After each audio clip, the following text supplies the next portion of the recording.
We are going to close with a little look into the future. And how many of you have used any form of AI lately? All right, then you're going to love this because you're going to get a look into the future of how AI is being used in development and diplomacy. And I'm just going to do two quick, what I call Liz talks. This is going to look at how technology is being used in development and diplomacy because we want to end looking really into the future. Frankly, it's already here.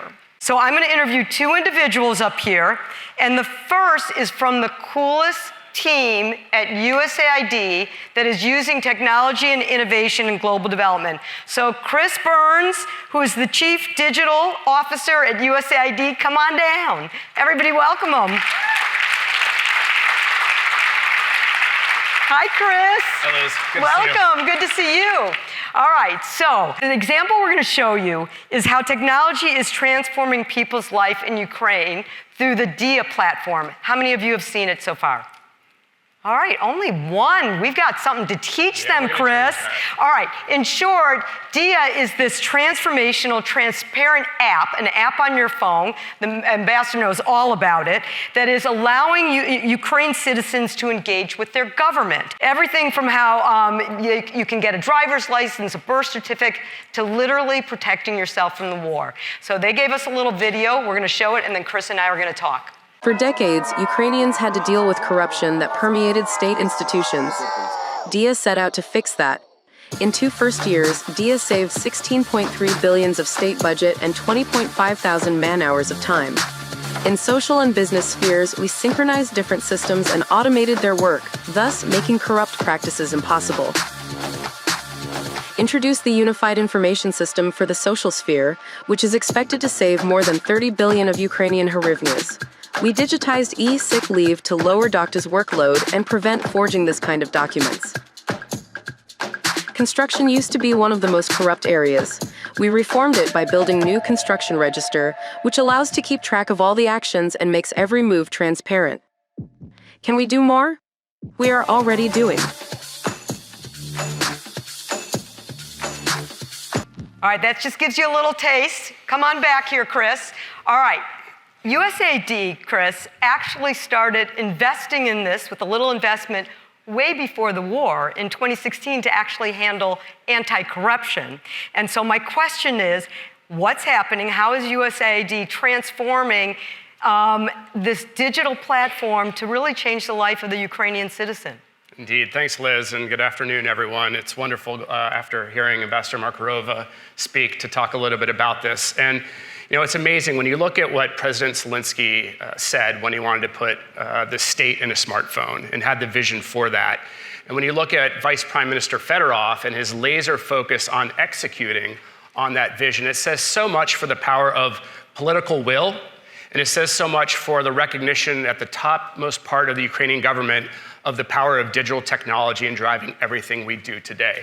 So yes, it's true, USAID as well as UKAID, Eurasia Foundation, we've all been supporting the Ukrainians to build out DIA so that government can be closer to the people, but it is actually way beyond that. They've developed 120 services. Liz, you mentioned a few of them.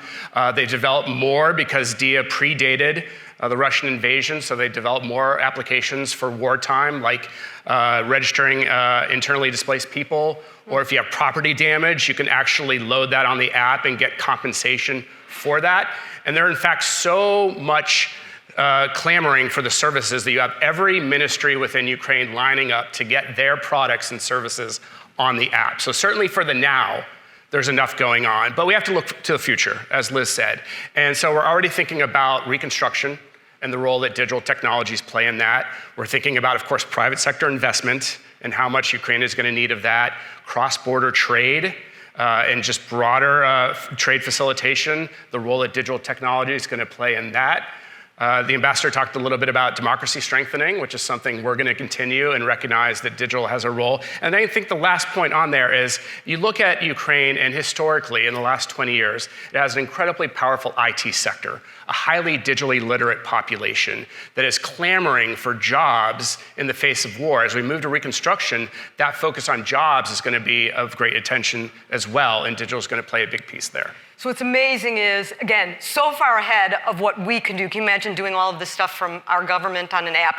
But what amazes me is it's an open source. And you want to go global. You want to go to other countries. In fact, I think some other countries are already picking it up.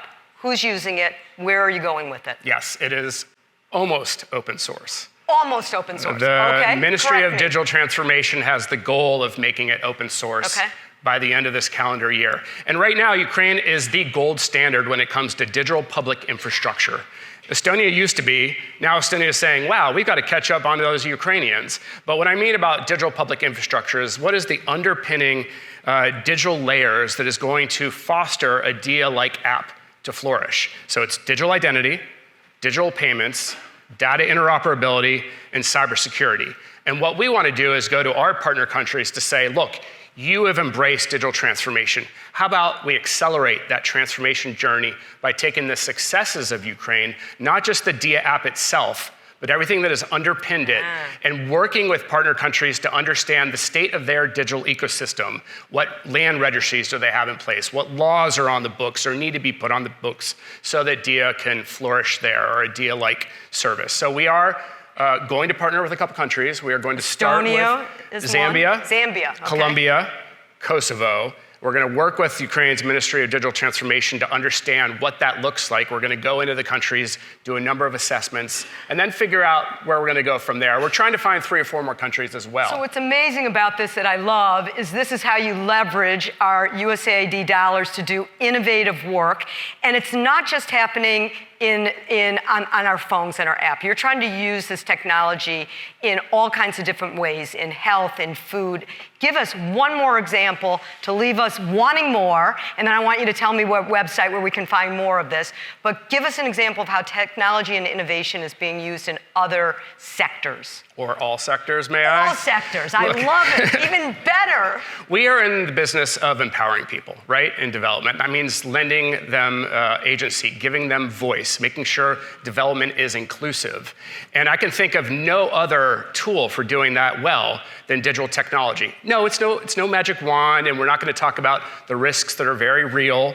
But if you think about it, it has this opportunity to be this great equalizer if it's available to everyone, and if it's done in a way that is safe and inclusive, ethical, and responsible. And that is our remit, to make sure that we are doing that across all sectors. So digital technology is really this through line, whether it's to address climate change, to continue to ensure democratic strengthening, to drive greater food security, whatever it is that USAID, and by extension, the broader development community does, this is the through line that I think we have an incredible opportunity here to make sure that we are empowering every single person, particularly underserved communities, in everything we do. Where do we find out more? So many places. Let's start with USAID.gov. Okay. Our technology portfolio is there. It goes way beyond our amazing team. But for those of you who didn't see the DIA in DC event 2 weeks ago with our administrator, there's a lot of information on the website there that goes through all the keynotes, more detail of what DIA is about, and what we're doing broadly to enhance digital development around the world. Let's thank Chris Burns, and how about that great work that you're doing? Thanks, Liz. Thanks so much. Great to see you.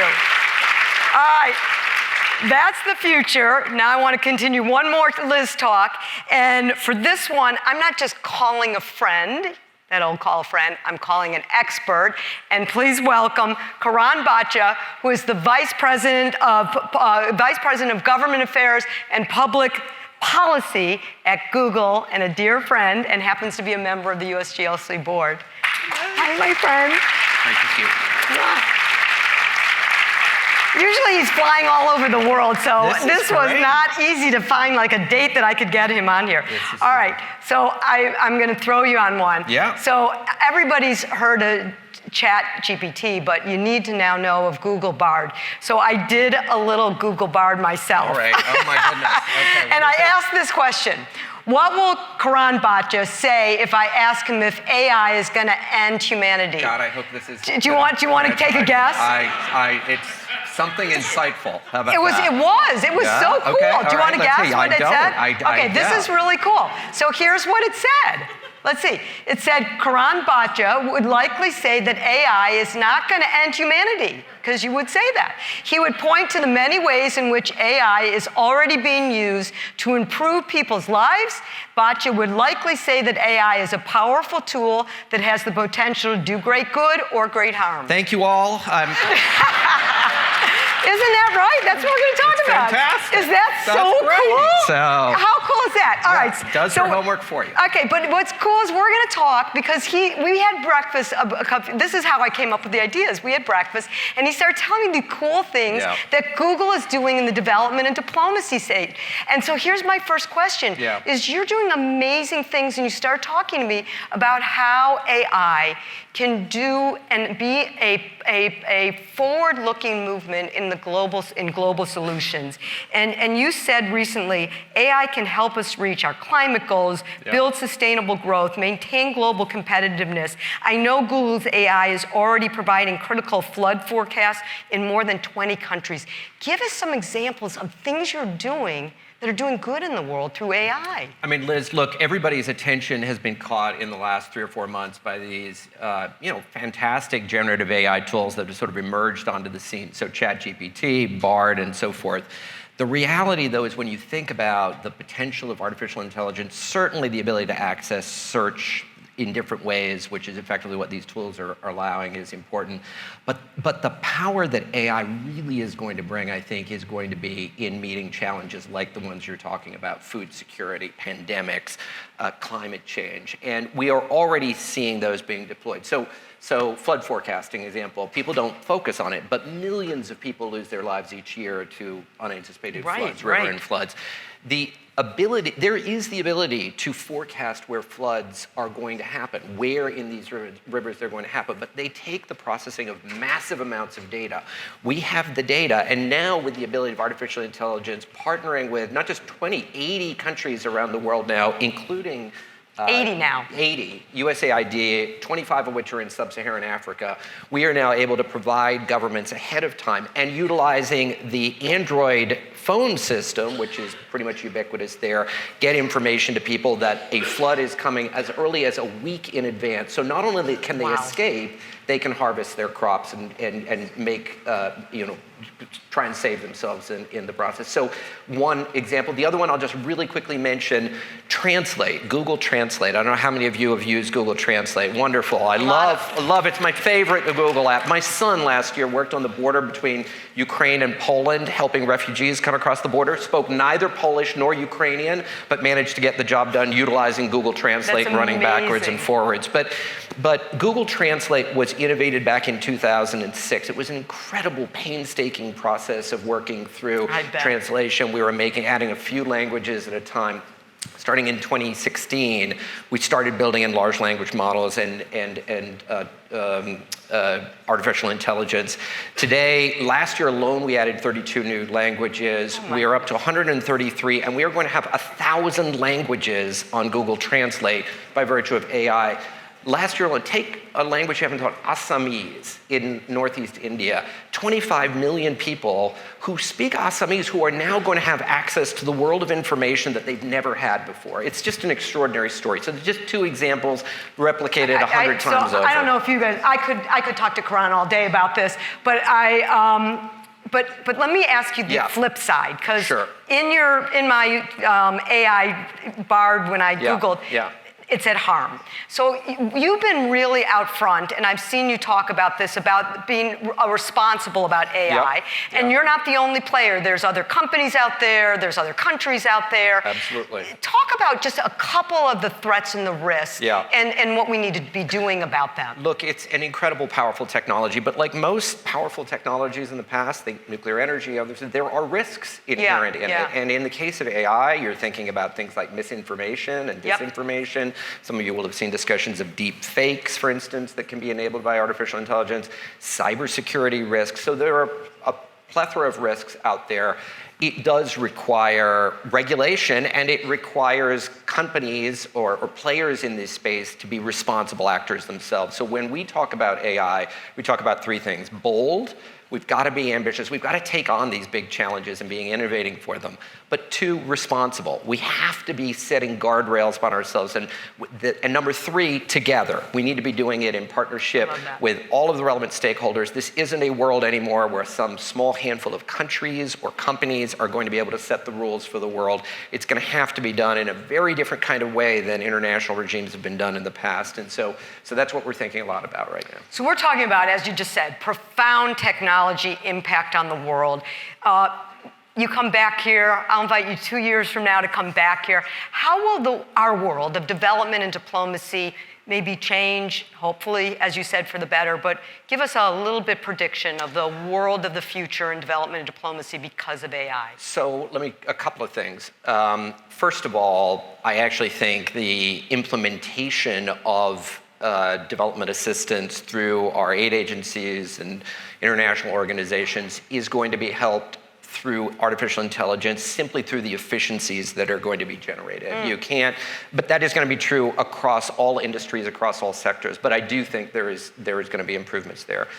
But I think the second thing really is, I have long believed that the core competitive advantage of the United States and the West in development assistance is technology, right? Yeah. It is the ability to take these innovative technologies, apply them to challenges that the developing world faces, and be able to help them leapfrog into that next stage. This technology is going to do that times 100. So I could not be more enthused for what I think it is going to do, provided that we can get those guardrails right. And that's really where we're going to need to be spending a fair amount of time in diplomacy, and figuring that out how we do that. All right, you just got a little glimpse of what is here, but also the future, which is why we wanted to close. Karan, thank you. Thank you, Liz. Thank you.